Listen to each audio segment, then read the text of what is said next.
The Old Portrait by Hugh Nisbet. Old-fashioned frames are a hobby of mine. I'm always on the prowl among the framers and dealers in curiosities for something quaint and unique in picture frames. I don't care much for what is inside them. For being a painter, it is my fancy to get the frames first and then paint a picture which I think suits their probable history and design. In this way I get some curious and I think also some original ideas. One day in December, about a week before Christmas, I picked up a fine but dilapidated specimen of wood carving in a shop near Soho. The gilding had been nearly worn away and 3 of the corners broken off. Yet as there was one of the corners still left, I hoped to be able to repair the others from it. As for the canvas inside this frame, it was so smothered with dirt and time stains that I could only distinguish it had been a very badly painted likeness of some sort, of some commonplace person, daubed in by a poor pot-boiling painter to fill the second-hand frame which his patron may have picked up as cheaply as I had done after him. But as the frame was all right, I took the spoiled canvas along with it, thinking it might come in handy. For the next few days my hands were full of work of one kind and another, so that it was only on Christmas Eve that I found myself at liberty to examine my purchase, which had been lying with its face to the wall since I brought it to my studio. Having nothing to do on this night, and not in the mood to go out, I got my picture in frame from the corner, and laying them upon the table, with a sponge, basin of water, and some soap, I began to wash so that I might see them better. They were in a terrible mess, and I think I used the best part of a packet of soap powder, and had to change the water about a dozen times before the pattern began to show up on the frame, and the portrait within it asserted its awful crudeness, vile drawing, and intense vulgarity. It was the bloated, piggish visage of a publican clearly, with a plentiful supply of jewelry displayed, as is usual with such masterpieces, where the features are not considered of so much importance as a strict fidelity in the depicting of such articles as watch-guard and seals, finger rings and breastpins. These were all there, as natural and hard as reality. The frame delighted me, and the picture satisfied me that I had not cheated the dealer with my price, and I was looking at the monstrosity as the gaslight beat full upon it, and wondering how the owner could be pleased with himself as thus depicted, when something about the background attracted my attention, a slight marking underneath the thin coating as if the portrait had been painted over some other subject. It was not much, certainly, yet enough to make me rush over to my cupboard, where I kept my spirits of wine and turpentine, with which, and a plentiful supply of rags, I began to demolish the publican ruthlessly in the vague hope that I might find something worth looking at underneath.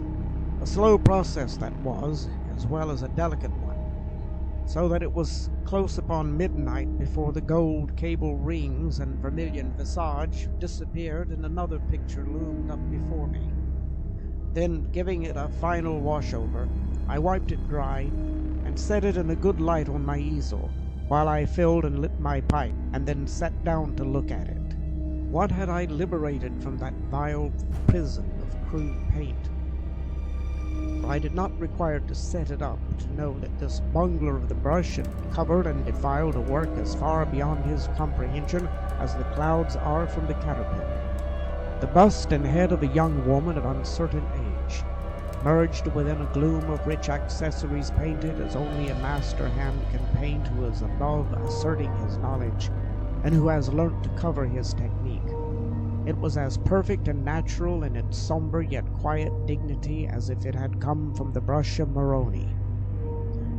A face and neck perfectly colorless in their pallid whiteness, with the shadows so artfully managed that they could not be seen, and for this quality would have delighted the strong-minded Queen Bess. At first, as I looked, I saw in the center of a vague darkness a dim patch of gray gloom that drifted into the shadow, and the grayness appeared to grow lighter as I sat from it, and leaned back in my chair until the features stole out softly and became clear and definite, while the figure stood out from the background as if tangible, although, having washed it, I knew that it had been smoothly painted.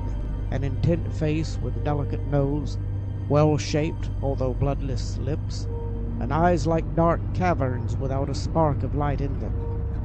The hair loosely about the neck and oval cheeks, massive, silky textured, jet black and lustreless, which hid the upper portion of her brow, with the ears, and fell in straight indefinite waves over the left breast, leaving the right portion of the transparent neck exposed. The dress and background were symphonies of ebony, yet full of subtle coloring and masterly feeling.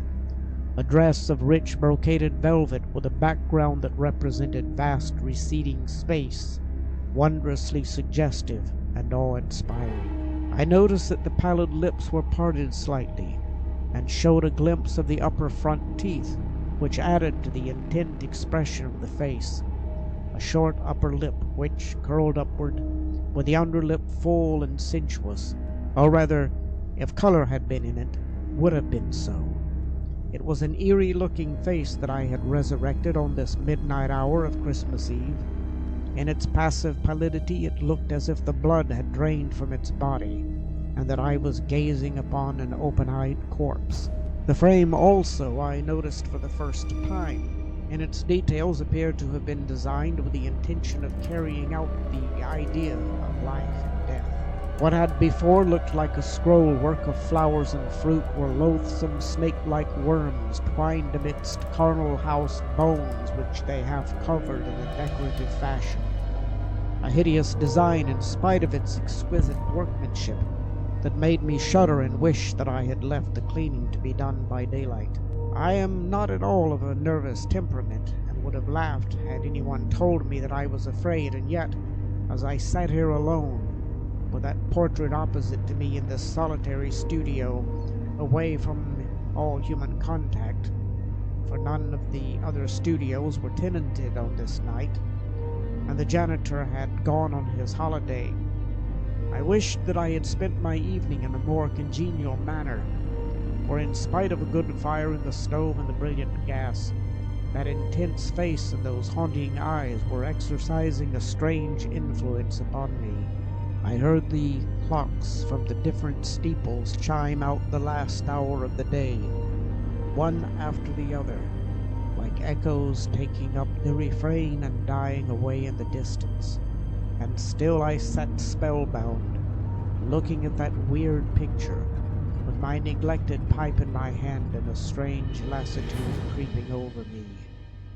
It was the eyes which fixed me now with the unfathomable depths and absorbing intensity. They gave out no light, but seemed to draw my soul into them, and with it my life and strength as I lay inert before them, until overpowered I lost consciousness and dreamt. I thought that the frame was still on the easel with the canvas, but the woman had stepped from them and was approaching me with a floating motion, leaving behind her a vault filled with coffins, some of them shut down whilst others lay or stood upright and open, showing the grisly contents in their decaying and stained cerements. I could only see her head and shoulders with the somber drapery of that upper portion and the inky wealth of hair hanging around. She was with me now, that pallid face touching my face, and those cold, bloodless lips glued to mine with a close, lingering kiss, while the soft black hair covered me like a cloud and thrilled me through and through with a delicious thrill that, whilst it made me grow faint, intoxicated me with delight. As I breathed, she seemed to absorb it quickly into herself, giving me back nothing, getting stronger as I was becoming weaker, while the warmth of my contact passed into her and made her palpitate with vitality. And all at once the horror of approaching death seized upon me, and with a frantic effort I flung her from me and started up from my chair, dazed for a moment and uncertain where I was. Then consciousness returned, and I looked around wildly. The gas was still blazing brightly, while the fire burned ruddy in the stove. By the timepiece on the mantel, I could see that it was 12:30. The picture and frame were still on the easel. Only as I looked at them, the portrait had changed. A hectic flush was on the cheeks, while the eyes glittered with life, and the sensuous lips were red and ripe-looking, with a drop of blood still upon the nether one. In a frenzy of horror, I seized my scraping knife and slashed out the vampire picture. Then, tearing the mutilated fragments out, I crammed them into my stove and watched them frizzle with savage delight. I have that frame still, but I have not yet had courage to paint a suitable subject for it. End of The Old Portrait.